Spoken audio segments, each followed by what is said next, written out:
en la revista de opinión Democracia. 7:32 en el territorio continental ecuatoriano, en la revista de opinión Democracia. Queremos saludar a la señora ministra de Salud Pública, doctora Ximena Garzón, para hablar algunos temas de interés en el sector de la salud pública. Este tema positivo de la vacunación a niños de 6 a 11 años, pero también pretendemos plantearle temas de interés en la gestión de la salud pública, en donde ha habido algunos anuncios, plantones para el próximo 21 de octubre, la próxima semana, demandas de medicamentos, de insumos, de atención. Finalmente, el cambio del modelo de la salud pública en el Ecuador, que por cierto lo entendemos, esto no es simple en 4 meses cambiar, entendemos las dificultades que debe haber en el proceso. Señora ministra Ximena Garzón, quisiera empezar con el tema positivo.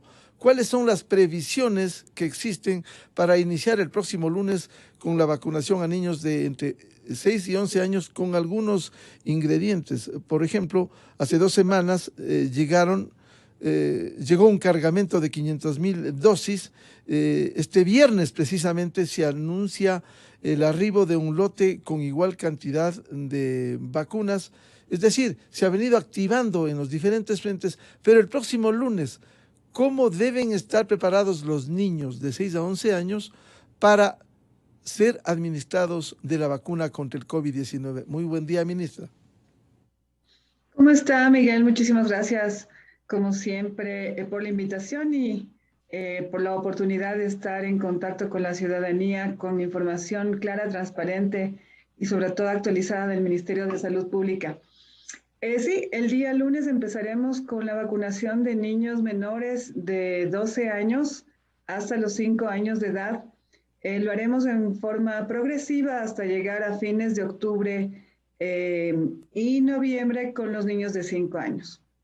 Tenemos las vacunas suficientes, tenemos vacunas de Sinovac y de Pfizer para cubrir a estos niños con la experiencia que nosotros hemos recibido, la evidencia científica de otros países como Chile y China, pues hemos fundamentado la suficiente cantidad de evidencia como para cubrir a estos menores de edad. Y sobre todo, también por la información que nosotros hemos visto en los medios de comunicación de brotes que ha habido en poblaciones infantiles en otros países, que ha producido el confinamiento nuevamente de la población, casos graves de niños en los cuales requieren hasta terapia intensiva, pues hemos llegado a la conclusión que es necesario cubrir a este grupo de edad y protegerlos para que no desarrollen una enfermedad grave y también que luego cuando ya retomen sus actividades normales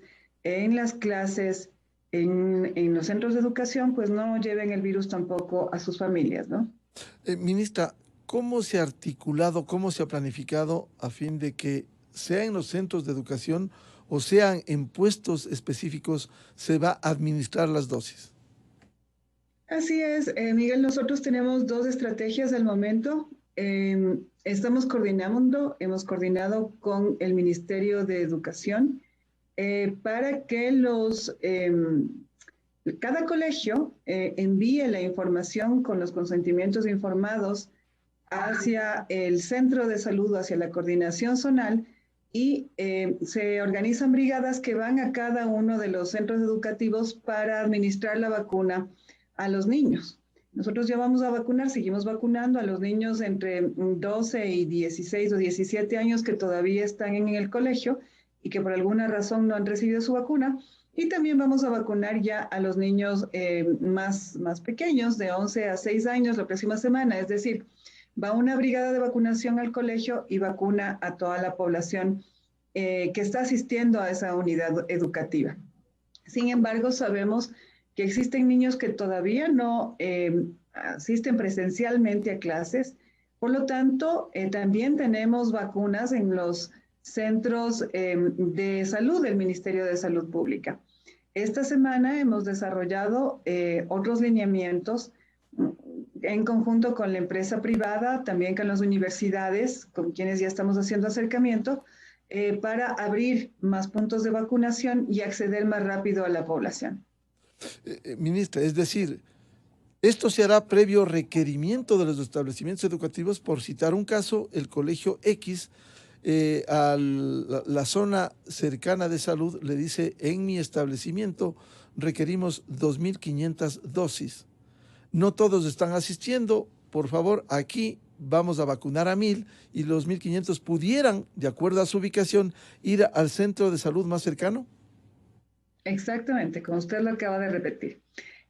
Nosotros vamos con las brigadas de vacunación con la cantidad de vacunas necesarias. Los padres tienen que llenar un consentimiento informado que tienen que enviar a los rectores del colegio, y si es que no están yendo a clases presenciales, pueden llevar a sus niños a cualquier centro de salud que esté cerca de su casa.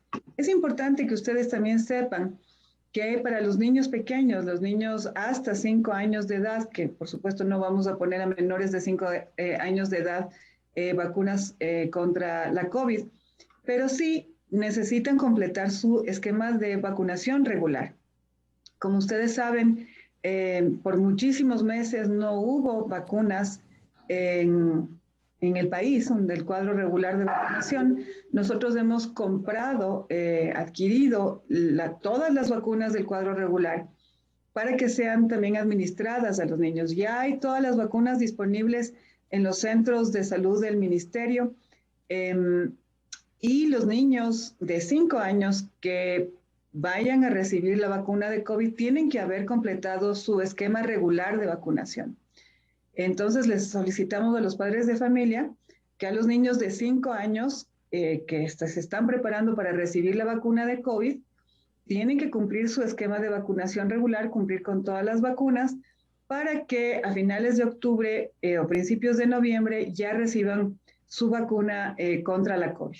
Ministra, todos los centros de salud estarán dotados de las dosis para que puedan administrar. Y por otro lado, ¿alguna organización especial? Porque los centros de salud atienden emergencias, atienden consultas. Es decir, ¿cómo van a ir los niños? ¿Y qué necesitan llevar? ¿Deben ir con sus padres? ¿Qué necesitan llevar? ¿Cuáles son los requisitos? Los requisitos: solamente llevar la cédula de identidad, si es que tiene. Si es que no, pues nosotros igual recibimos el carnet de vacunación o lo registramos, no hay ningún problema. Ir con sus padres, nada más. No necesitan ningún requisito. Para los niños de 5 años, el único requisito que pedimos es que hayan cumplido con su esquema regular de vacunación. Eso es el único requisito que nosotros pedimos. ¿Deben llevar algo de lo que han recibido o estará registrado en el sistema de la salud? Está registrado en el sistema. Nosotros siempre llevamos un registro de las vacunas, pero si, por ejemplo, han recibido esas vacunas en un consultorio médico particular, tienen que llevar su carnet de vacunación, el certificado de vacunación de las vacunas regulares que han recibido por sus pediatras particulares.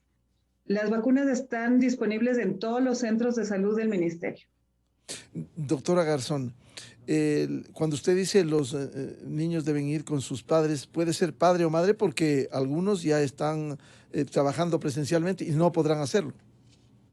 Sí, padre o madre, no hay ningún problema.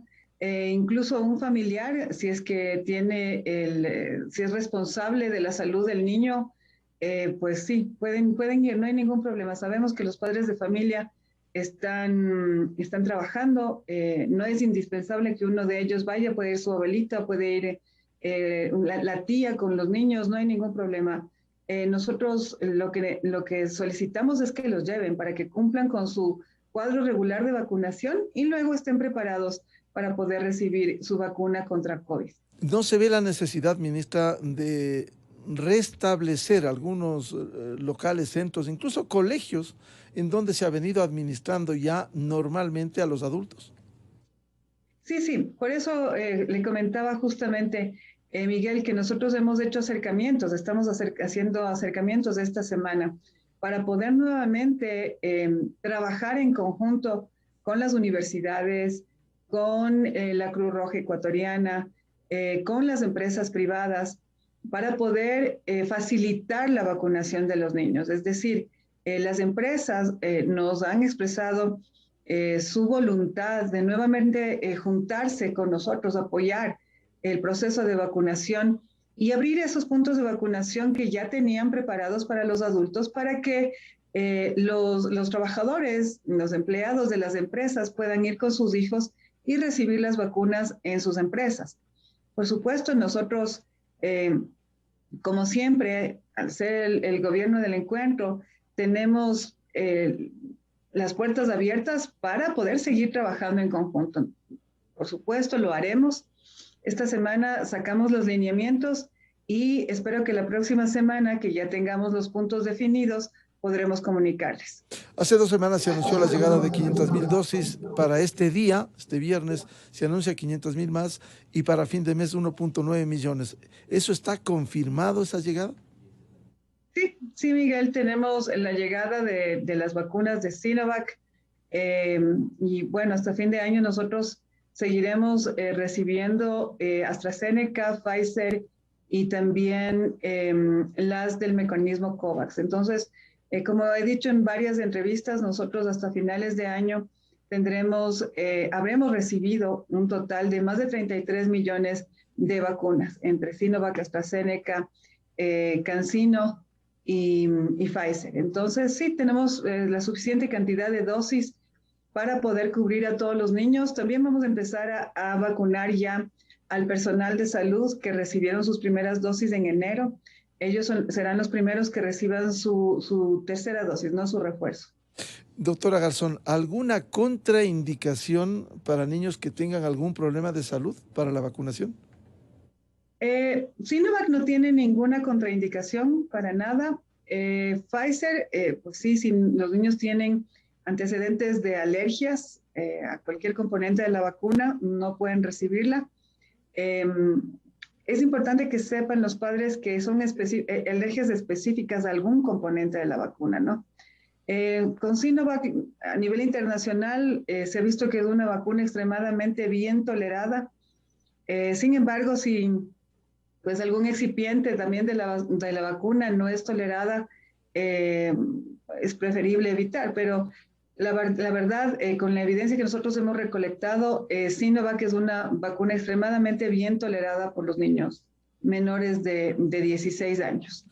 Bien, haremos un seguimiento sobre la vacunación a los niños, que esto es muy importante tomar debida nota los padres de familia. Quisiera pasar a otros temas vinculados con el sector de la salud.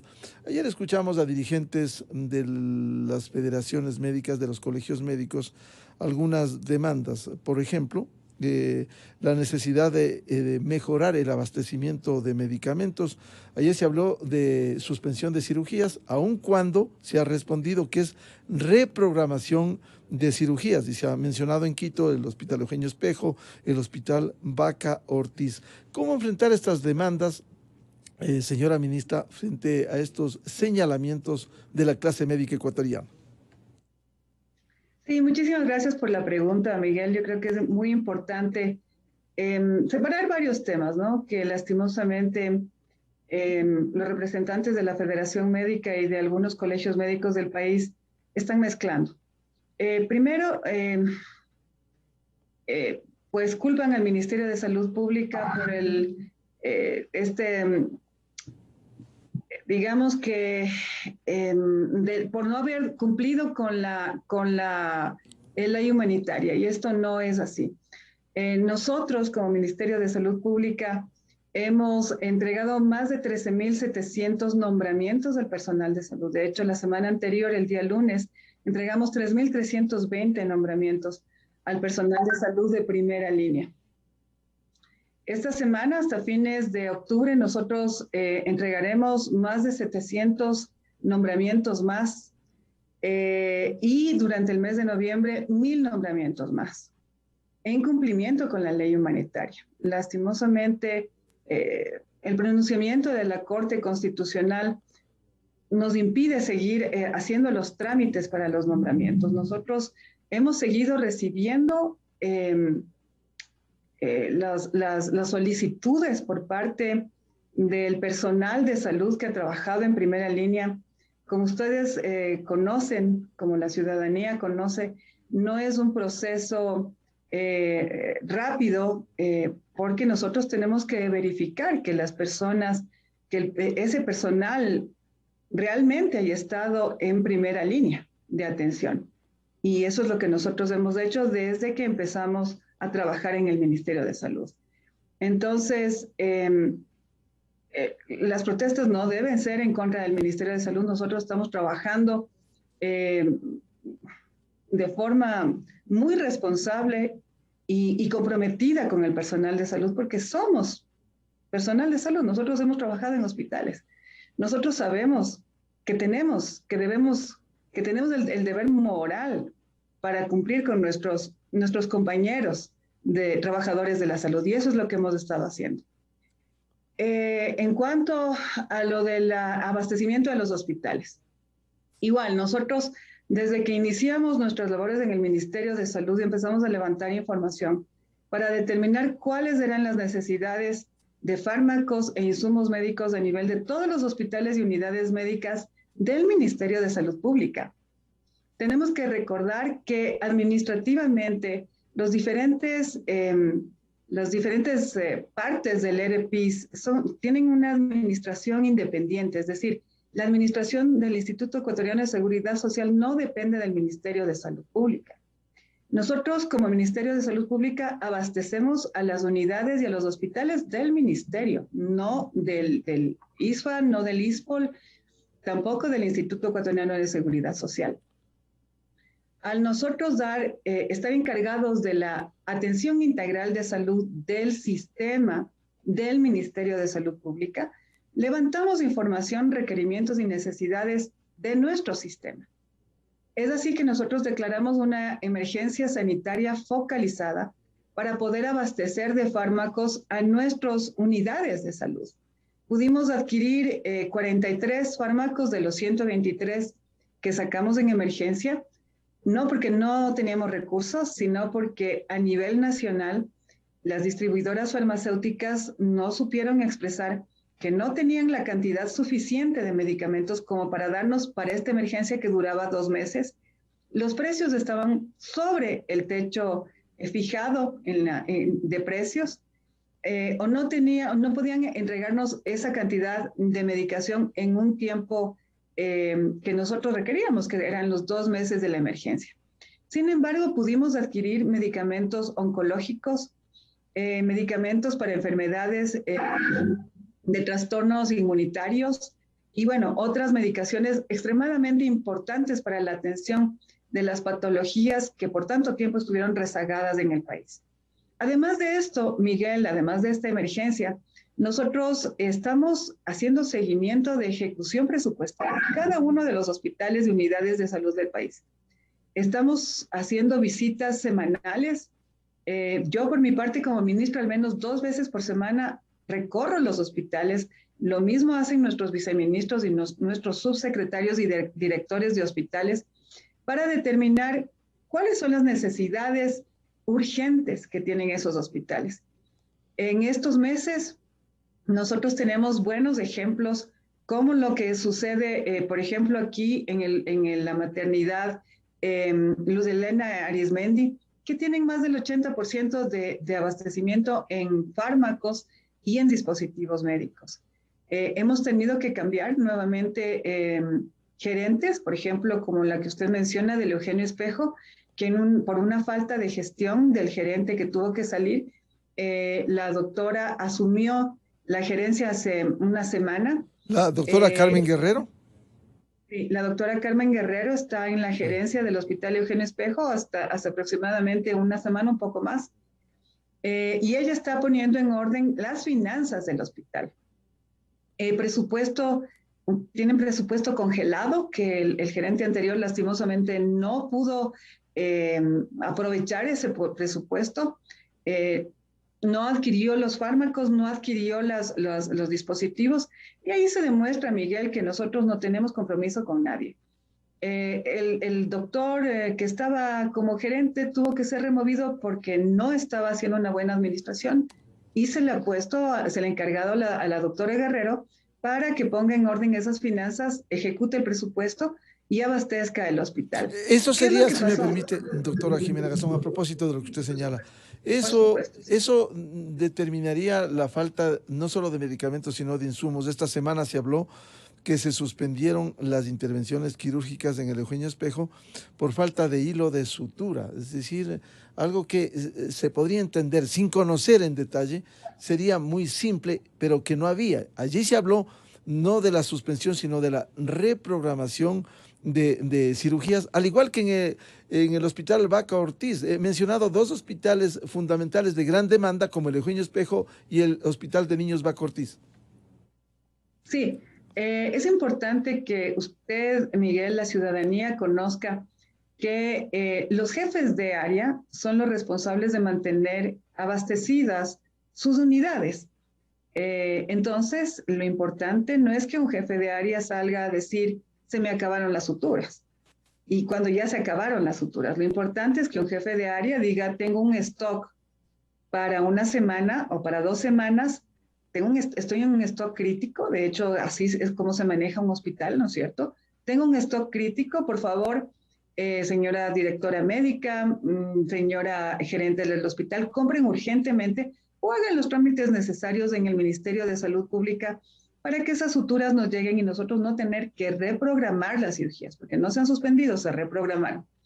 En el Hospital Eugenio Espejo se hacen miles de cirugías, se resuelven un montón de tipos de cirugías con diferentes tipos de suturas. Y se les terminó un tipo de sutura específica, que tampoco es pretexto, Miguel. Ellos debieron haber previsto que se iba a terminar esas suturas para que se les pueda adquirir, y si no se les podía adquirir, porque nosotros sabemos que es engorroso el trámite de las compras por subasta y no se les realiza rápidamente. Nosotros como Ministerio de Salud Pública tenemos la información de todo el abastecimiento a nivel del país y sabemos que en otras unidades que todavía no están habilitadas o no están resolviendo la cantidad de cirugías que podrían resolver, podemos mover suturas, podemos mover estos insumos de un hospital a otro. De hecho, lo hemos hecho. Lo mismo pasó con el hospital Bac Ortiz. Yo tengo un listado que si quiere le puedo hacer llegar hoy con las cirugías que fueron resueltas durante el fin de semana y el feriado en el hospital Bac Ortiz. No se suspendieron las cirugías, Miguel. Se hicieron las cirugías y se hicieron porque hubo una buena gestión por parte de la gerente, quien le informaron que no había el anestésico en el Bac Ortiz y nosotros de otras unidades médicas mandamos ese anestésico al hospital. Entonces, yo pienso que los médicos estamos para sumar. Miguel, estamos en una circunstancia complicada en el país que no fue generada en nuestro gobierno.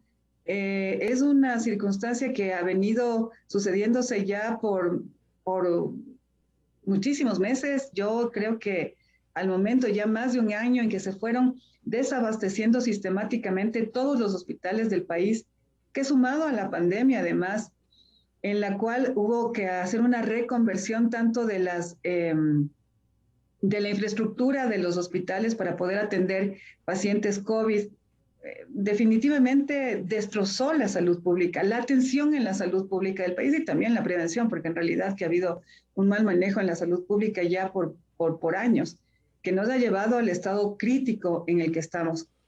Pero los médicos estamos para sumar, estamos para apoyar el hombro. Sabemos que tenemos un problema nacional de la salud pública, que en 4 meses no se va a resolver, y tampoco haciendo protestas. Se resuelve trabajando juntos. Que se reúnan con nosotros de la Federación Médica Ecuatoriana, que se reúnan de los colegios médicos y que nos den propuestas, que nos digan cómo podemos mejorar. Nosotros pensamos que tenemos un buen equipo, un excelente equipo en el Ministerio de Salud Pública, que estamos trabajando durísimo, más de 12 horas diarias. Es por eso que hemos podido implementar un programa de vacunación tan exitoso como el Plan 900, en el cual sí me parece un poco fuera de sitio decir que nos pueden acusar por crímenes lesa humanidad, con esas palabras dijo el doctor Carrasco, cuando hemos salvado tantas vidas, Miguel. Con el plan de vacunación hemos salvado miles de vidas. De hecho, no podemos tapar el sol con un dedo. Nosotros hemos descongestionado las unidades de cuidados intensivos, hemos descongestionado los hospitales en 4 meses. La tasa de mortalidad que llegó en un punto al más del 250%, la tasa de exceso de mortalidad en el país llegó a más del 250% en el primer trimestre del 2020 en comparación con los 5 años anteriores, al momento es de 9.7. La positividad viral es de 4.5. Es decir, de 100 personas que se van a hacer un hisopado en cualquier laboratorio del país, apenas 4 personas salen positivas al COVID. La gente ya no está muriendo por COVID. Además de eso, estamos ya por fin atendiendo pacientes en las unidades de cuidados intensivos cuando tienen accidentes de tránsito, que es la 5ª causa de mortalidad en el país, lo cual no se ha hecho por más de 1 año y medio. Entonces, si la protesta es porque porque por la Corte Constitucional sacó una resolución para abolir el artículo 25 de la ley humanitaria, tiene que protestarse, pero por supuesto, nosotros como Ministerio de Salud Pública entendemos el malestar de nuestros colegas de la salud. Y por eso mismo seguimos entregando los nombramientos hasta el final de este mes y el próximo mes, los nombramientos que nosotros ya tenemos en trámite. Las protestas no deben ser contra nosotros, Miguel. Tiene que ser contra la resolución de la Corte Constitucional. Que les pregunten a los jueces de la Corte Constitucional por qué decidieron hacerlo. Pero el problema es que se está pescando a río revuelto y habría que preguntarle cuáles son los verdaderos motivos del presidente de la Federación Médica Ecuatoriana y de los colegios médicos para desestabilizar el sistema de salud, que por fin estamos sacando la cabeza, que por fin estamos viendo la luz al final del túnel.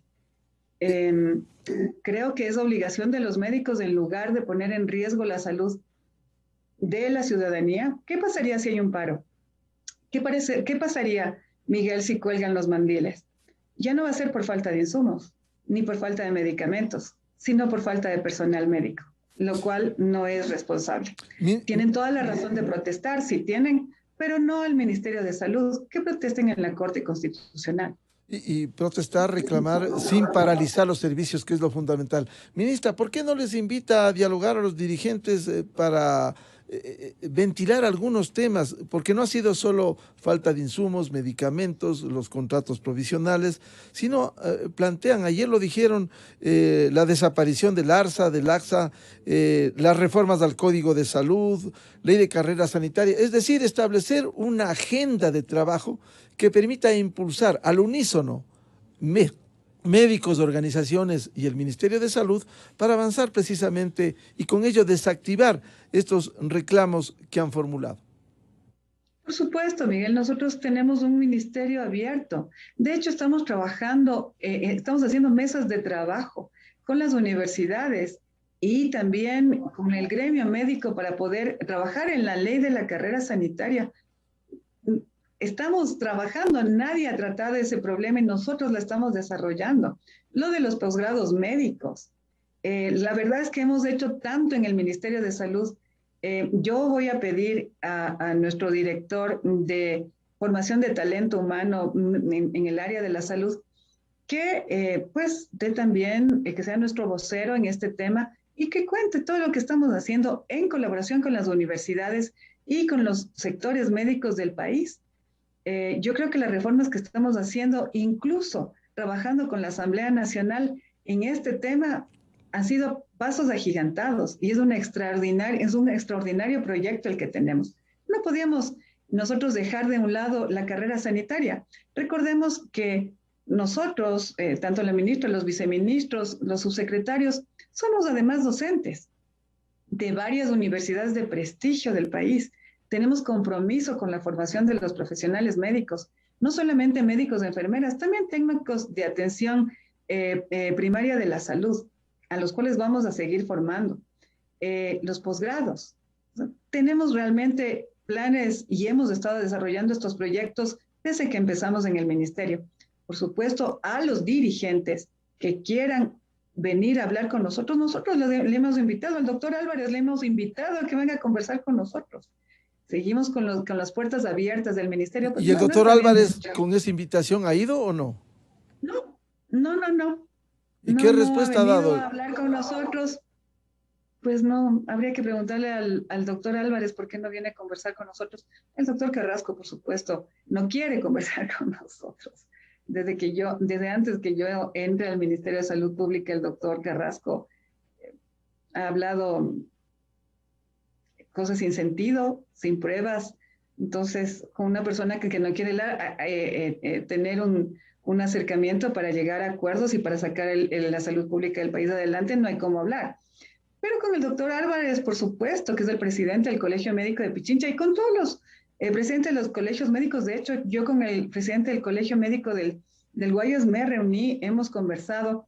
Le expliqué también la importancia del ARSA para las personas, para los ciudadanos que no conozcan las funciones del ARSA. El ARSA hace las funciones de la FDA en los Estados Unidos. O sea, controla y regula todo lo que son productos de consumo humanos y animales. Mientras que el ACES tiene otras funciones que determinan la calidad de la atención de la salud en los establecimientos de todo el país, ya sean públicos o privados. Entonces, son dos organismos que tienen funciones completamente diferentes. Incluso el ARSA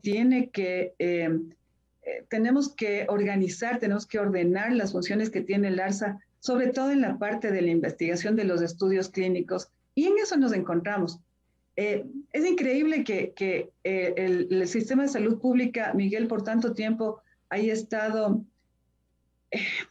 descuidado y que en 4 meses se pretenda que funcione perfectamente.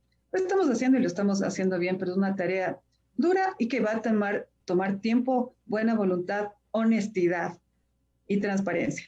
Yo me alegro que todas las cosas que hemos estado haciendo las hemos publicado, son completamente públicas, la información se ha entregado, así que lo que necesiten, la información que necesiten, pues está siempre disponible para que la ciudadanía pueda verla. Y a las personas, a los representantes, tanto de la Federación Médica Ecuatoriana como de los colegios médicos, nosotros estamos abiertos.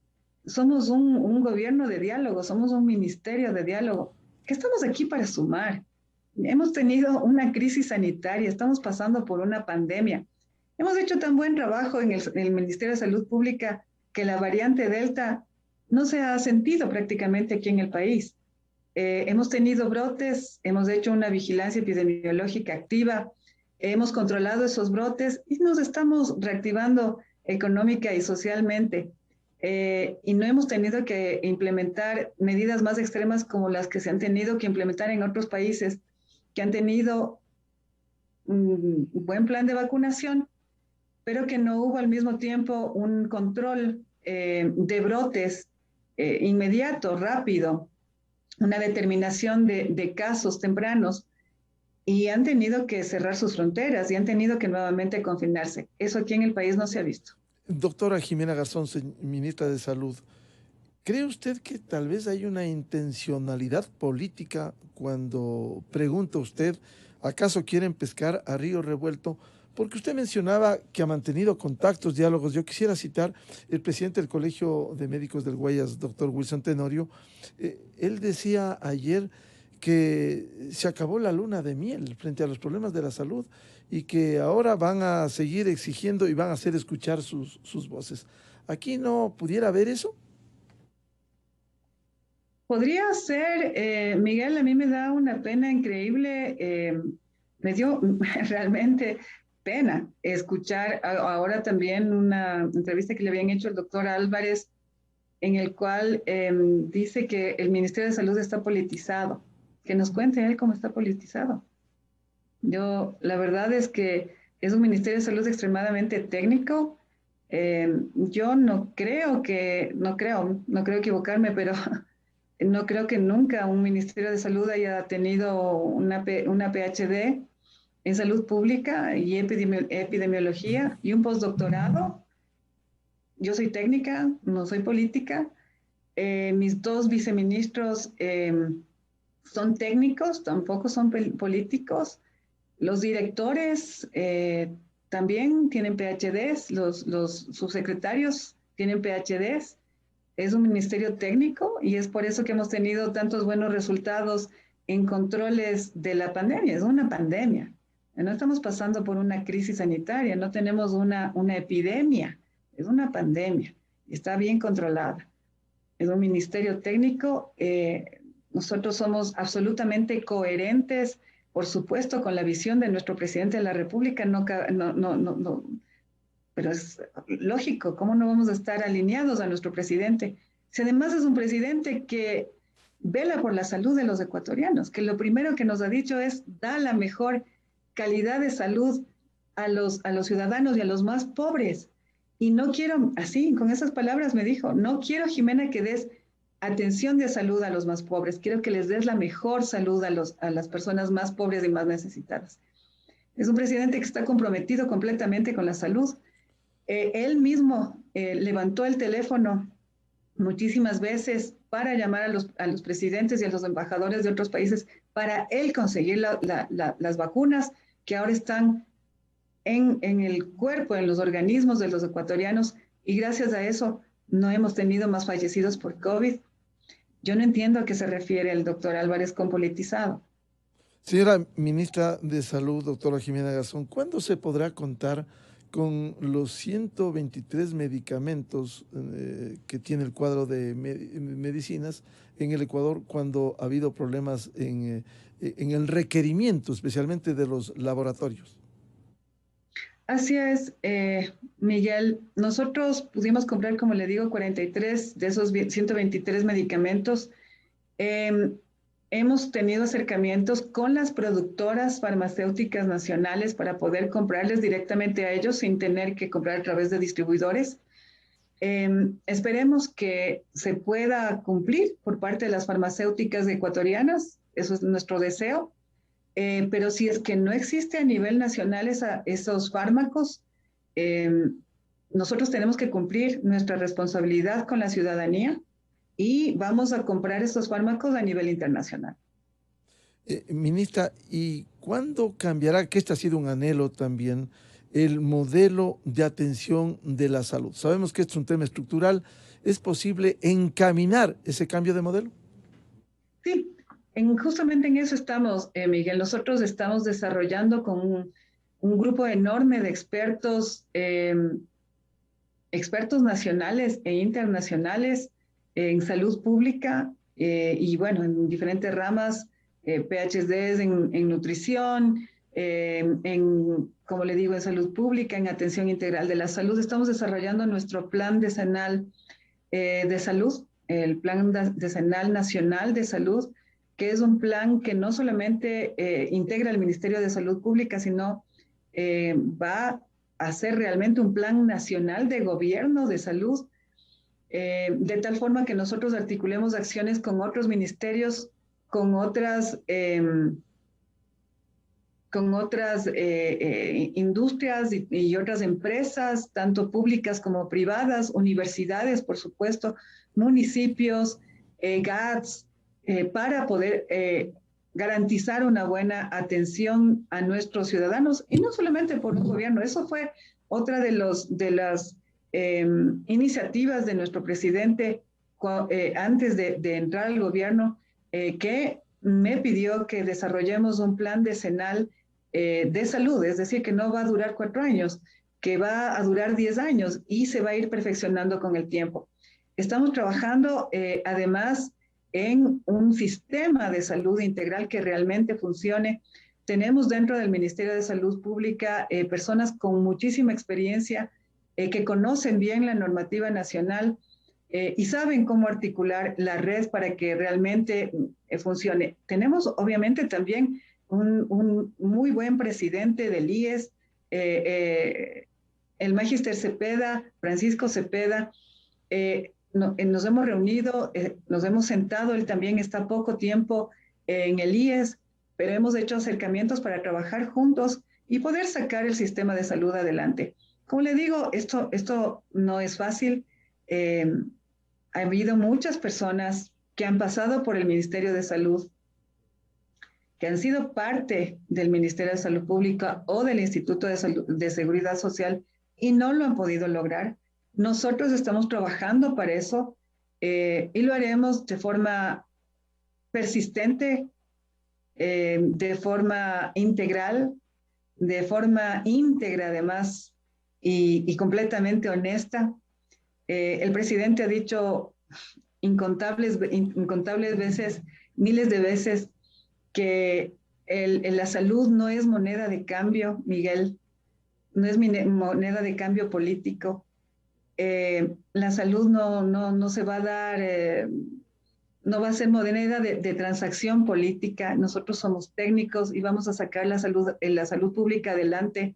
Y bueno, todos los que se quieran sumar, pues están bienvenidos, ¿no? Y lo lograremos porque las metas que nos hemos propuesto lo hemos logrado para el bien de nuestros ciudadanos.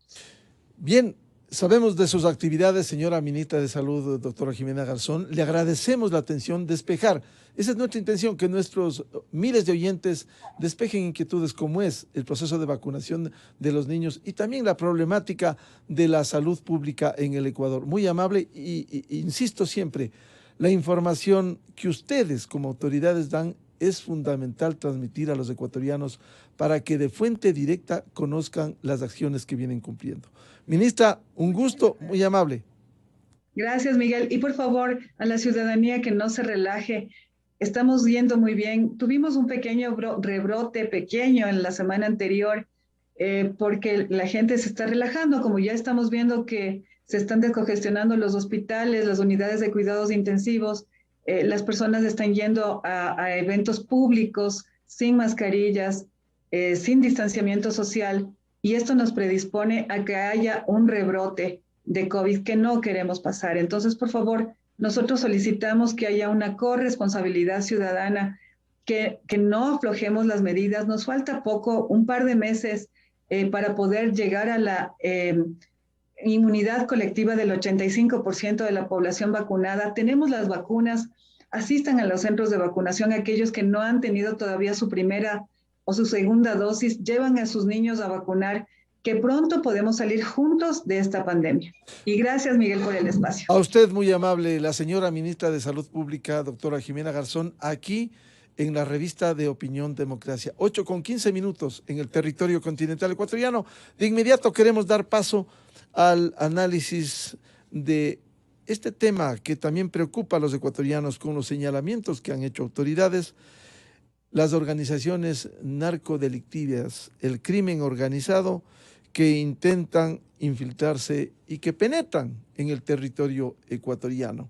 Quiero dar la bienvenida de inmediato a los invitados e invitada de hoy, al general Juan Carlos Barragán, ex alto jefe de la Policía Nacional, la doctora María Fernanda Novoa, experta en seguridad académica del IAEN, y también está previsto la presencia del doctor John Marulanda, consultor de seguridad y defensa, quien habla desde Colombia. Quisiera empezar con el general Juan Carlos Barragán. Estamos viendo esta situación